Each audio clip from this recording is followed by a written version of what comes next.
একটা রিটের মাধ্যমে পুরো একটা ডাকসু ইলেকশন ক্যান্সেল হয়ে যাবে, আসলে ডাকসুতে এত আসলে ঠুনকো না।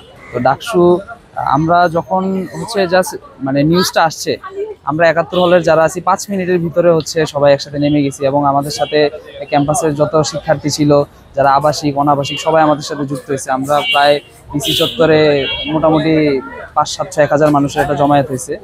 তখন আমরা আবার হুট করে ওইখানে থাকা অবস্থায় দেখতে পারলাম যে রিট হচ্ছে বাতিল হয়ে গেছে। তো এটা আসলে আমার কাছে খুবই আনইউজুয়াল একটা বিষয় লাগছে।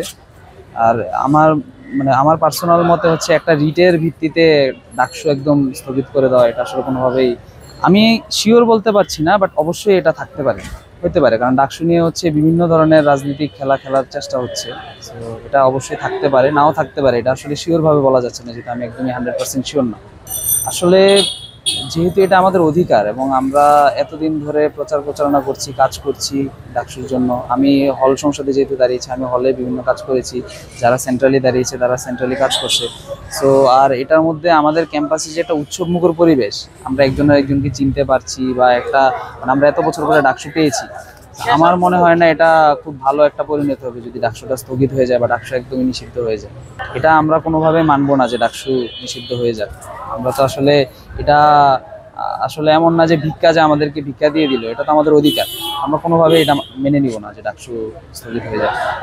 এই জায়গায় যখন এই খবরটা শুনি তখন হচ্ছে আমরা দ্রুত যাই, এরপর হচ্ছে রোকেয়া হল থেকে শুরু করে বিশ চত্বর হয়ে আন্দোলন শুরু হয়, আন্দোলন করি আমরা। এর মধ্যেই আবার আপনার মানে 20 মিনিটের মধ্যে হচ্ছে খবরটা পাই যে হচ্ছে যে মানে যে রায়টা ছিল, এই রায়টা হচ্ছে চেম্বার আদালত স্থগিত করেছে। এখন এই বিষয় নিয়ে আসলে আমার যেটা মনে হয় যে সেটা হচ্ছে যে এই যে হুট করে হচ্ছে গত কয়দিন ধরে কিন্তু আমরা দেখছি বাংলাদেশের পাবলিক ইউনিভার্সিটিগুলোতে হচ্ছে একের পর এক সংঘাত চলছে, এবং এরপরে এসে হচ্ছে যে কালকে আমাদের ইউনিভার্সিটিতে এই ঘটনা, যেখানে শান্তিপূর্ণভাবে কিন্তু নির্বাচনের প্রচারণা চলছিল। তো আমার যেটা মনে হয় এটা অবশ্যই হচ্ছে যে কোনো চক্রান্ত আছে, কোনো চক্রান্ত থাকতে পারে, যারা হচ্ছে যে হয়তো চাচ্ছে না বাংলাদেশের যে গণতান্ত্রিক যে পরিবেশটা সেটা ফিরে আসুক, বা হচ্ছে যে একবার হচ্ছে স্টেবিলিটিটা বজায় থাকুক।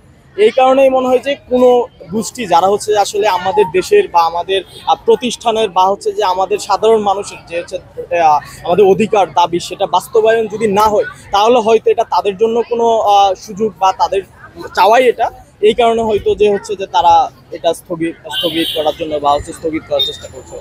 অবশ্যই ডাকসু আমার অধিকার, সো এটার কে রুখে দিবে, সাধ্য বা কার, এটা তো আমরা সবাই এটা বিশ্বাস করি, আমরা এটা হইতেই দিব না। তারপরে যদি একান্ত যদি এই সরকার বা হচ্ছে যে এই আইন শৃঙ্খলা বাহিনী বা এই সময় এরা যদি হচ্ছে এটা স্থগিত করে, তাহলে আমার মনে হয় না যে ঢাকা ইউনিভার্সিটি কোনো শিক্ষার্থী বসে থাকবে। তারা তাদের জায়গা থেকে সর্বোচ্চ প্রতিবাদ করবে এবং হচ্ছে যে আমাদের অধিকার আমাদের জায়গায় ফিরিয়ে এনে এটা বাস্তবায়ন করবে।